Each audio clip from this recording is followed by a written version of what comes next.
Okay, so welcome back to this next video in which we are discussing the epidermis.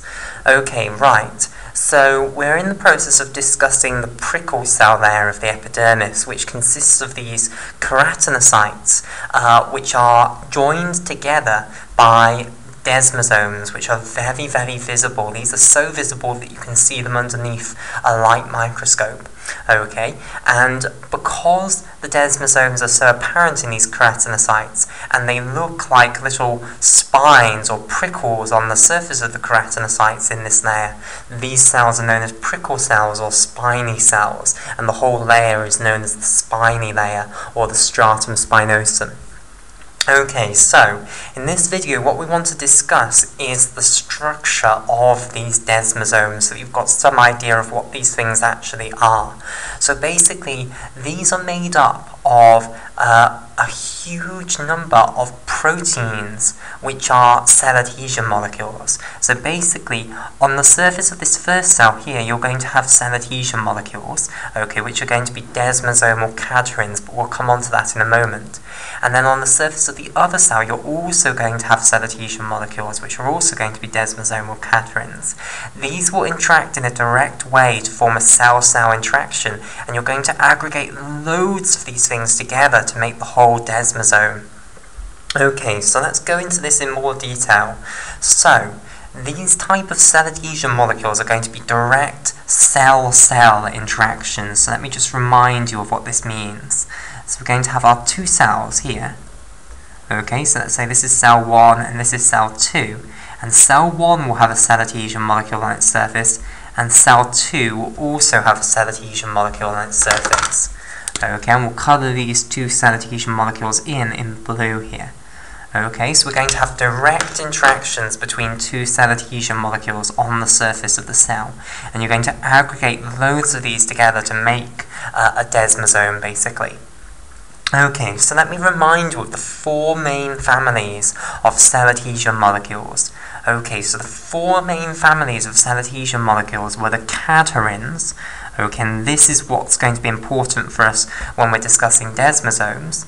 Okay, then we remember there were also the integrins, okay, which we've discussed. Those are more involved in cell matrix cell interactions rather than direct cell-cell interactions.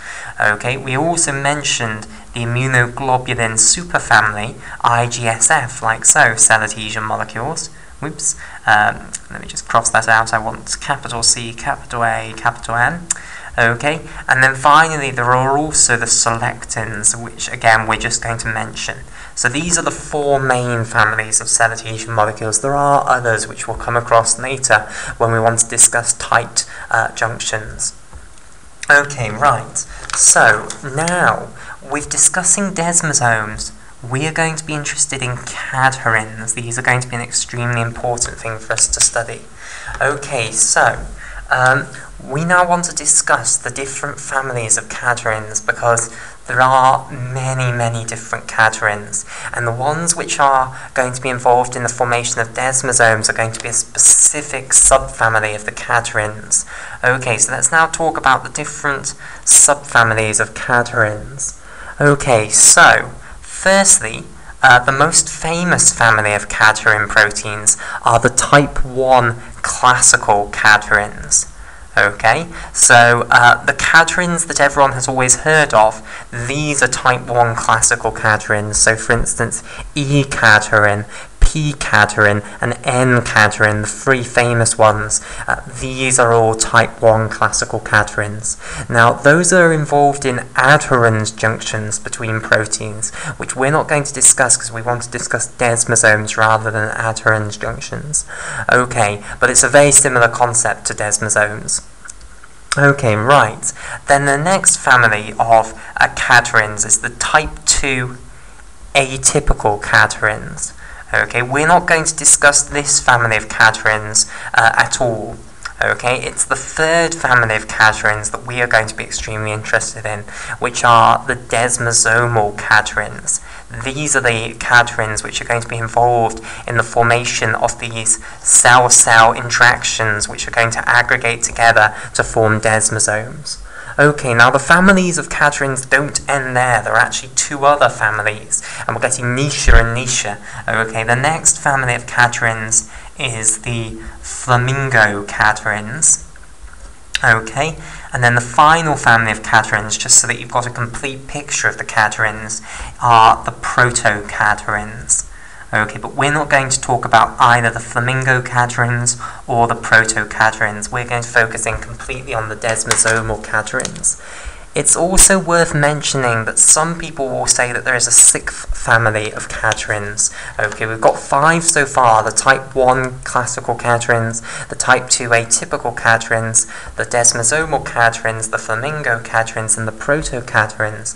However, there are loads of cadherin proteins which don't fit into any of these 5 families. So some people will say that there is a final family, which are all the cadherins which don't fit into either of these other 5 families, basically. Okay, right. So, that's a broad overview of the different families of cadherin proteins, and I will come to the exact structure that all of these proteins have within them, which makes them cadherins, because there is a structure that they all have to have in order to classify as cadherins. Okay, but we'll see that in the context of the desmosomal cadherins. So now what we're going to do is turn our attention specifically onto the desmosomal cadherins then. Okay, right.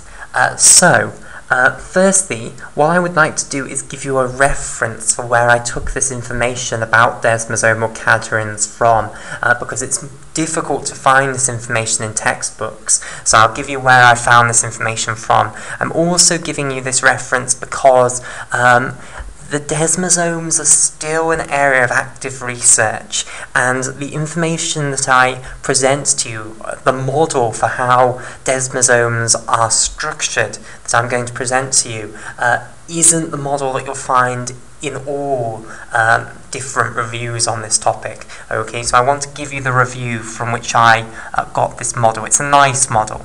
Okay, and it doesn't vary too much from other models, but it is, remember, a model. All science is models. Okay, we're making models to help us understand reality. Okay, so the reference that I'm using is Delver et al. Okay, so the lead author, is Delver. Okay, and it was written in 2009, so it's not too out of date. Okay, right. So let's now talk about desmosomal cadherins. Okay, and it's not this first bit that I'm going to talk about that is controversial. It's the later bit where we actually talk about how these things are structured. Okay, how they're going to aggregate together. Okay, right. So let's start with the different desmosomal cadherins, because it's a whole family of cadherins. There's not just one desmosomal cadherins. There's not just one desmosomal cadherin. So I want to talk about the different desmosomal cadherins. Okay, right. So there are 2 main families of desmosomal cadherins, and these are the desmoglines and also the desmocolins. Okay, so we're seeing a further division here. Okay, we started with the cell adhesion molecules, we went to the cadherins, we then selected the specific family of cadherins known as the desmosomal cadherins, and now we're seeing that there are 2 families of desmosomal cadherins, okay, which are both going to be involved in the formation of desmosomes. And these are the desmogline proteins and also the desmocolin proteins. Okay, now they're going to have very, very similar structures. Okay, right. So, in each of these families there are multiple genes. Okay, so in the desmoglines there are 4 genes for desmoglines. Okay, and these are known as DSG for desmogline. Okay, and then there's desmogline 1, desmogline 2, desmogline 3, and desmogline 4. So these are 4 genes which all code for desmogline proteins. And as far as we know, all of them only have a single splice variant. Okay, now I'll just remind you in a moment what a splice variant actually means. In this case, it's very simple. Each one of them only makes 1 protein. Okay, but it's not going to be as simple for the desmocolins. Okay, so For the desmocolins, there are going to be 3 genes. Okay, the desmocolin 1 gene, DSC for desmocolin, the desmocolin 2 gene, and the desmocolin 3 gene. However, each of these genes is going to have 2 splice variants. Okay, so let me just remind you of the basic principle of splice variants. Okay, so let's let these 2 parallel lines that I'm drawing here, let's let this represent a piece of double-stranded DNA. So it's a DNA duplex that we have here. Okay, and let's let this portion of the DNA duplex that I am now boxing here, and which I'm also going to highlight, so I'll highlight this up in a special colour, let's let this represent a gene. Okay, and you could think of it as a desmocolin gene. Okay, so this is our gene here. Now, basically, one of the strands of the gene will actually be used by the RNA polymerase II enzyme to produce a piece of mRNA from. Okay, so let's say this purple strand is the strand that the RNA polymerase II enzyme is going to work its way along and synthesize a piece of mRNA that is complementary to it. Okay, so this strand, which is actually going to be used for transcription, is known as the coding strand of the DNA. Okay, the other strand, which is not going to be used for transcription, is then called the non-coding strand of the DNA. Okay, right. Now what's going to happen is the RNA polymerase II enzyme is going to work its way along the coding strand and produce a piece of mRNA that is complementary to that coding strand. Okay, so I'll colour this in blue here. Okay, so this now is a piece of mRNA here. Now, this piece of mRNA that we have synthesized that is complementary to the coding strand, this is not yet ready to be translated. Okay, you cannot just stick this for a ribosome and expect the outcome to be good. Okay, you'll most likely get some garble protein which will aggregate into amyloid plaques and cause most likely neurotoxicity. So you don't want this this piece of mRNA to be translated. This is what's known as a piece of pre-mRNA. Okay, before it can actually be translated into proteins, it needs to undergo post-transcriptional modifications. Okay, now the key post-transcriptional modification, because there are multiple post-transcriptional modifications, but the key one is that you need to undergo a process known as splicing. Now, let me describe splicing to you. I'll start with the motivation for splicing. So basically, the reason that this piece of mRNA that we have here, this pre-mRNA, is not actually ready to go for a ribosome yet, is that there are portions of this pre-mRNA that are not actually supposed to be translated. Okay? So going at it from a different angle, let's say these portions that I'm boxing are the portions that actually are supposed to be translated. Okay, so these portions boxed here, these are the portions that we actually want to translate, and I'll colour these in orange here. So these portions which are now boxed in orange, these are known as the exons. Okay, these are the portions that are actually supposed to be translated into a sequence of amino acids.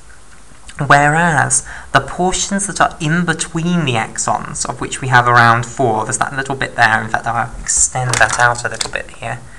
Okay, there's this portion here, and this portion here. All of these are not supposed to be translated. These are known as the introns. Okay, right, so before we can actually translate the pre-mRNA into a protein, we need to cut out the introns and then stick the exons back together. This is the process of splicing.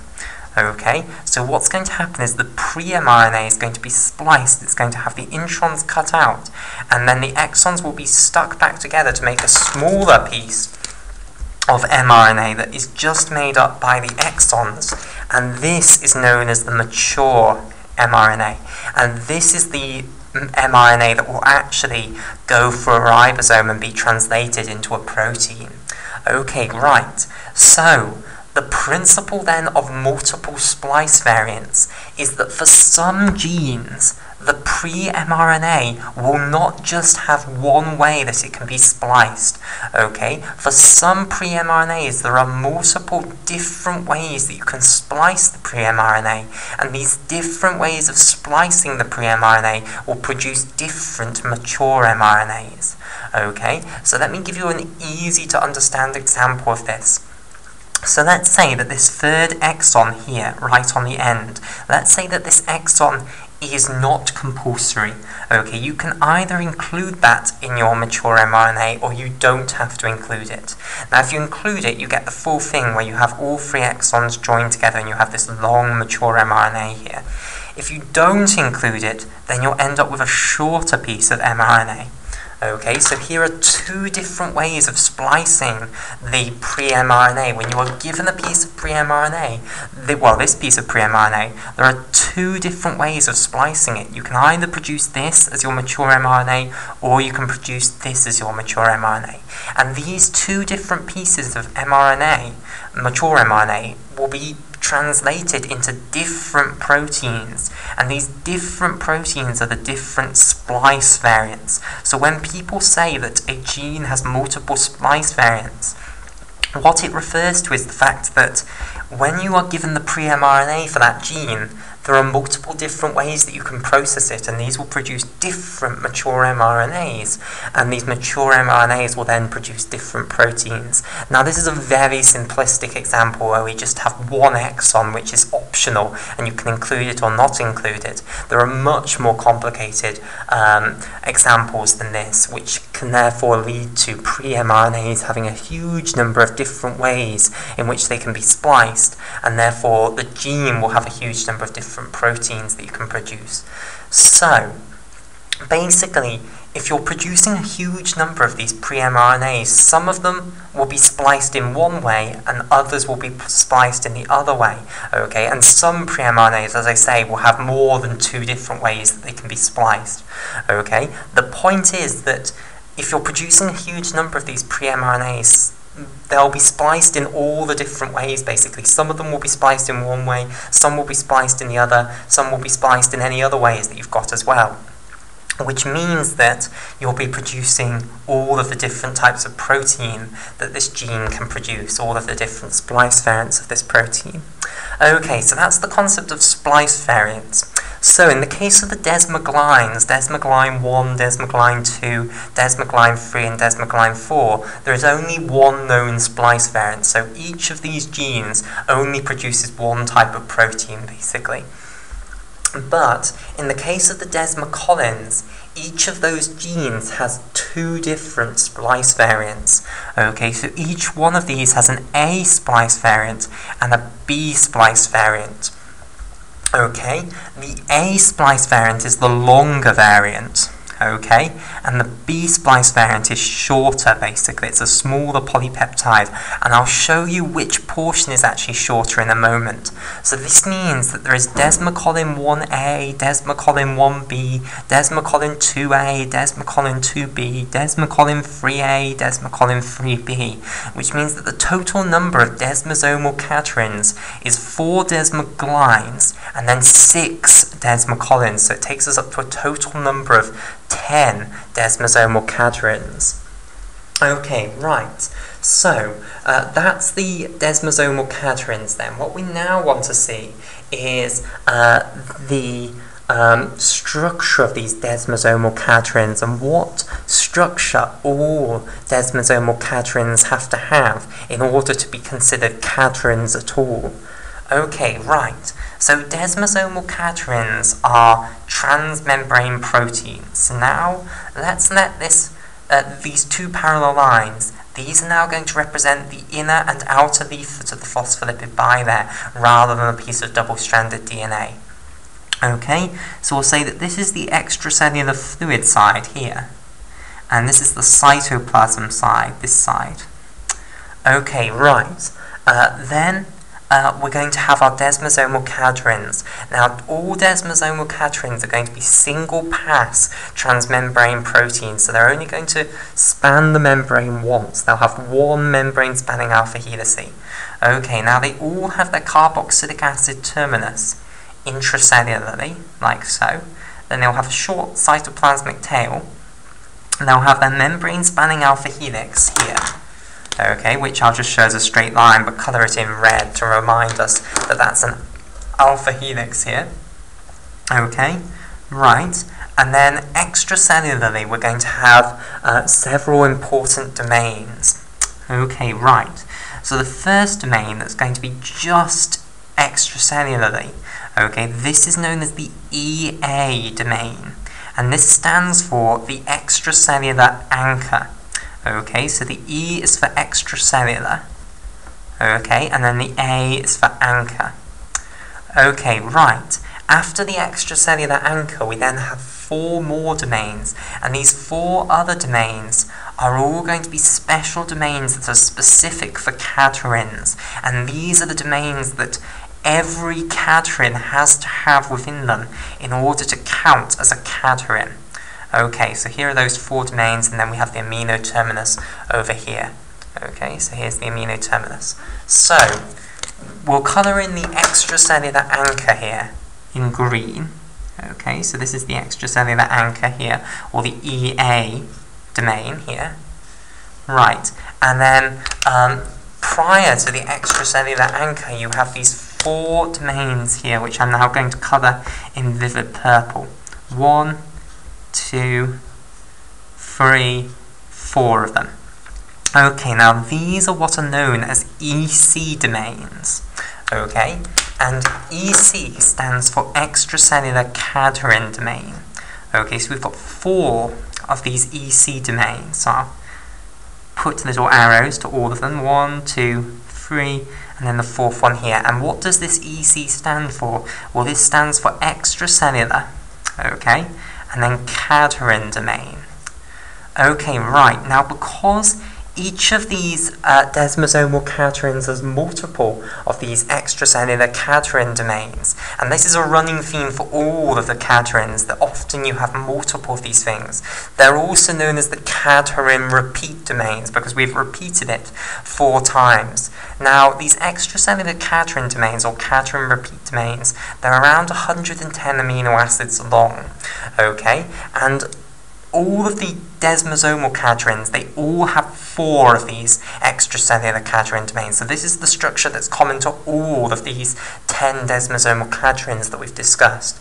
But some of the other cadherins, okay, in the other families, for instance, the type 1 classical cadherins, the type 2 atypical cadherins, the flamingo cadherins, the proto-cadherins, and those that don't fit into any of those groups, you know, these can have hugely variable numbers of extracellular cadherin domains. Okay, so it can vary between just having 1 extracellular cadherin domain, and then some of them, some cadherins have up to 34 of these things. Okay, so it's hugely variable how many extracellular cadherin domains a cadherin has. But this is the common feature that all cadherins have. They have at least 1 of these extracellular cadherin domains. Okay, right, and if you're a desmosomal cadherin, you have 4 of these extracellular cadherin domains, followed by an extracellular anchor, followed by your membrane-spanning alpha helix, and then your cytoplasmic tail here. Okay, so that's the structure of a desmosomal cadherin. Now, let me just tell you about where the 2 different splice variants of desmocolins vary. So, remember the desmocolins, we have 3 genes for desmocolins: desmocolin 1, desmocolin 2, and desmocolin 3. And for all 3 of these genes, we have 2 different splice variants. We have the A splice variant, which is longer, and then the B splice variant, which is shorter. Now, where do they vary? Well, basically, the A splice variant, it will have a longer cytoplasmic tail than the B splice variant. Okay, so to get this across nicely, here is the membrane.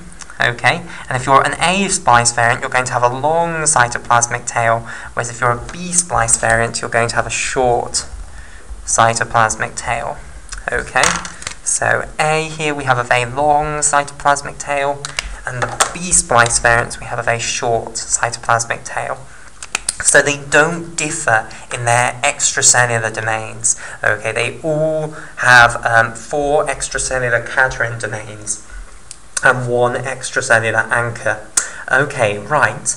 So what we now want to discuss is how the desmosomal cadherins are going to bind together. Okay, so we've got one extracellular cadherin on the surface of one cell. We want to see how this is going to form a cell-cell interaction with a desmosomal cadherin on the surface of another cell. Okay, so let's do this now. So here is the cell membrane here.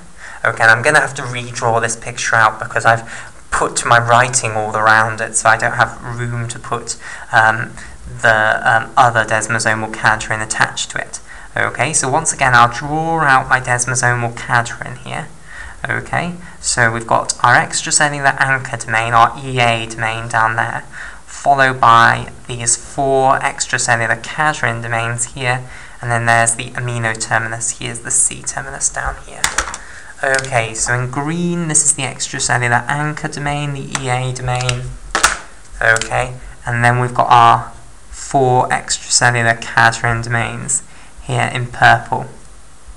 Okay, like so. And now, what we're going to have is another desmosomal cadherin on the surface of the other cell. Okay.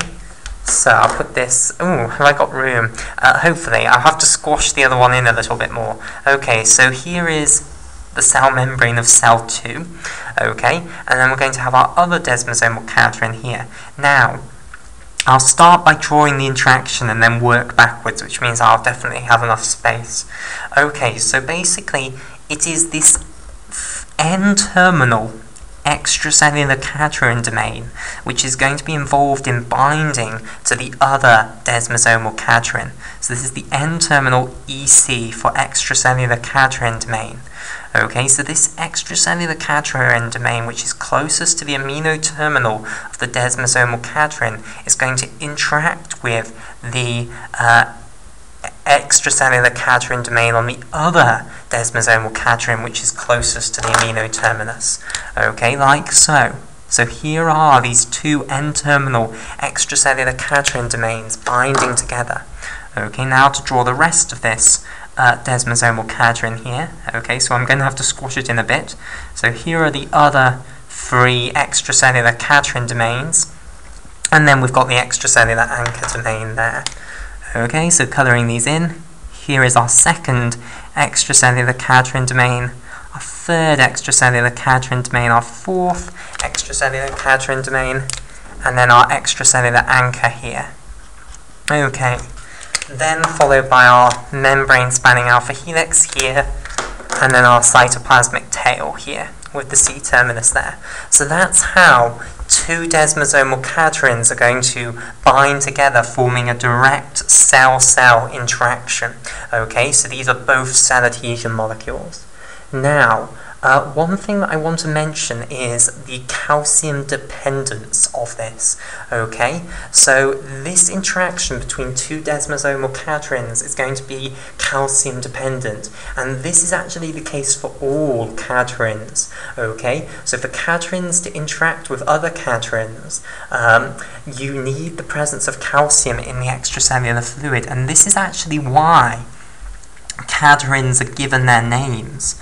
Okay, so cadherin stands for calcium, that's the C, and then the adhering is adhering. Okay, so cadherin stands for calcium adhering. Okay, right. So why is calcium necessary for 2 desmosomal cadherins, or in fact 2 cadherins full stop, to bind to one another? Well, basically it's to do with these hinge regions, as they're called, which are these regions in between the extracellular cadherin domains and also in between this extracellular cadherin domain here and the extracellular anchor here. So these regions are known as the hinges, okay, of the desmosomal cadherin. Now basically, these hinges contain calcium binding sites. Okay, so calcium can bind to each of these hinges here. And I'll colour these hinges in orange. So calcium can bind to these hinges here. And when calcium binds to these hinges, the thing becomes very rigid. Okay, so it's rigidly in this shape here. Whereas if there's no calcium bound to these hinges, the thing is floppy. It's sort of floppy and flies all over the place, basically. So The other thing that you need to then bear in mind is that the actual interaction between these two N-terminal extracellular cadherin domains is actually extremely weak. Okay, so these two cannot bind very strongly together. It's a very weak interaction. Now, imagine then that there is no calcium, or at least very little calcium in the extracellular fluid. Okay, what's going to happen? Both of these will have no calcium bound to their hinge regions. Okay, and the hinge regions are far more pronounced on this desmosomal cadherin here than they are here. Okay, and when no calcium is bound to those hinge regions, both things will be flopping around all over the place, basically. And when they're flopping around all over the place, do you think they're going to be able to bind to one another when this interaction is so weak? Well, you might imagine if that interaction was really strong, then, you know, it might be able to hold even though the things are flopping around. But it's not, okay? So what's going to happen is they're going to flop around and, you know, it's not going to work. Okay, so if calcium is present in the extracellular fluid, then the things become very rigid, okay? And now they can just, you know, hold together beautifully like that, okay? Even though it's only a very weak interaction, there's nothing opposing that interaction. They're not able to move anyway, okay? So they're very, very rigid. So basically, these interactions between two desmosomal cadherins and between any cadherins, full stop, it's completely calcium dependent. So you need the presence of calcium in the extracellular fluid. Now, calcium is usually present in the extracellular fluid. The normal concentration of calcium in the extracellular fluid is around 1.5 millimolar. Okay, so it shouldn't be a problem, basically. So this is how two desmosomal cadherins then bind together. Okay, now the thing to discuss is that you can have either what's known as homophilic binding between desmosomal cadherins, or you can have heterophilic binding between desmosomal cadherins. Now, what do these two words mean? Well, basically, homophilic binding between two desmosomal cadherins means that the two desmosomal cadherins that are going to bind together here are going to be within the same family. Okay, so what this means is that if you have a desmoglyne desmosomal cadherin here, so let's say that this is either desmoglyne 1, desmoglyne 2, desmoglyne 3, or desmoglyne 4, then the other desmosomal cadherin is necessarily also a desmoglyne. Okay, it doesn't have to be the exact same desmoglyne. So let's say this one is desmoglyne 1. It doesn't have to be desmoglyne 1 also here. Okay, we don't insist on that for homophilic binding. What we do insist on is that the other desmosomal cadherin is within the same family. So it could be another desmoglyne, basically, but it can't be a desmocolin. Okay, so homophilic binding means same family, and it's the same for the desmocolins. Okay, so if you have a desmocolin here, okay, let's say it's desmocolin 1A, for example, then you have to have another desmocolin here if we're talking about homophilic binding. Okay, so that's what homophilic binding is, but do not get confused there. You might be tempted to think that that means that the other desmosomal cadherin is exactly the same. Okay, it doesn't insist on that. It just means that it's in the same family. Okay, now homophilic binding is not actually as important in the desmosomal cadherins as heterophilic binding. Heterophilic binding is actually more common in desmosomal cadherins. Okay, so basically in heterophilic binding you have one desmoglyne here and then you have a desmocolin here. Okay, so the two desmosomal cadherins that are involved in binding to each other come from the two different families. Okay, so you could have, for instance, a desmoglyne 2 here and a desmocolin 1A here. That would be a heterophilic bond. Okay, and heterophilic binding is more common in the desmosomal cadherins than homophilic binding. Okay, so it's common to see one desmoglyne bound to one desmocolin. Okay, right, so that's the binding of two desmosomal cadherins together. Now, it's the same story as for integrins, okay? At the moment, we have put two cell adhesion molecules in the cell membrane, bound them together. Great. that's not really a viable, sound way of attaching two cells together, at least not from what I've told you so far, okay, because the cell membrane is just gloop. You've attached gloop to gloop, basically. If you want to actually form a structurally sound connection between two cells, this needs to be linked to the cytoskeleton of cell 1, and this needs to be linked to the cytoskeleton of cell 2, okay, and indeed we're going to see that that's the case.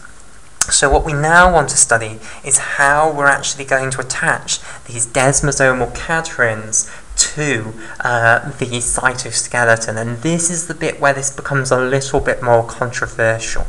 Okay, so we're going to see a great number of proteins that are involved in attaching the cytoplasmic tail of these desmosomal cadherins to the cytoskeleton of the cells, and importantly, desmosomal cadherins are going to attach to intermediate filaments within the cytoskeleton of the cells, not to actin filaments. Okay, now we're of course discussing keratinocytes here, cells of the epidermis. They are full of keratin. As you go up the layers of the epidermis, the amount of keratin in the cells gradually gets bigger and bigger and bigger.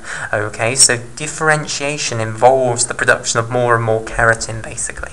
Okay, so we are mainly going to be attaching to keratin filaments. Okay, right. So what we now want to turn our attention to is how do you attach these cytoplasmic tails of these desmosomal cadherins to the intermediate filaments of the cytoskeleton. Okay, so let's show this. So we'll put the cell membrane once again here. Okay, then we'll say we have our cytoplasmic tail of our desmosomal cadherin here. Okay, here is our membrane spanning alpha helix, like so. Then we have that special extracellular anchor domain, followed by our 4 extracellular cadherin domains, okay, which, remember, require calcium to be bound to their hinge regions in order for the thing to be rigid. Okay, so here then is the amino terminus, and this will be bound to the N-terminal extracellular cadherin domain on the other desmosomal cadherin here. Okay, so let's just colour this in. So we'll have our 4 extracellular cadherin domains here in vivid purple. 1, 2, 3, and then 4. Oh, and then we'll colour in the 1 on the other desmosomal cadherin as well.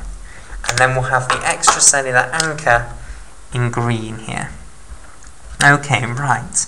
Now we want to see how we're going to attach this cytoplasmic tail to the intermediate filaments, specifically keratin, of the cytoskeleton. Okay, so the first thing to say is that a special protein known as placoglobin can come and bind to the cytoplasmic tail of the desmosomal cadherins. So this is a protein known as placoglobin, and in fact multiple placoglobin proteins can bind to the cytoplasmic tail of desmosomal cadherins, and that will become important in a moment. Okay, right, so PG here stands in full for placoglobin. Okay, so the P is for placo and the G is for globin. So here is our placoglobin protein, which I'll colour in turquoise here. Okay, right. Then what can happen is the placoglobin protein can then bind to another protein. Okay, so what's now going to happen is each of these placoglobin proteins is going to bind to a protein known as desmoplakin. Now I'll just show this for now on one of these. Okay, so here, this protein here is called desmoplakin. Okay, and for short I'll abbreviate desmoplakin to DP. Now there are actually 2 different types of desmoplakin, and these come from 2 different splice variants of the gene. So there is 1 gene for desmoplakin, but there are 2 splice variants, and this gives rise to 2 proteins, desmoplakin 1 and desmoplakin 2, but they perform the same function. Okay, so here is our desmoplakin protein in green here. Okay, right. Then what's going to happen is the desmoplakin protein is going to be involved in binding to the intermediate filaments, specifically keratin.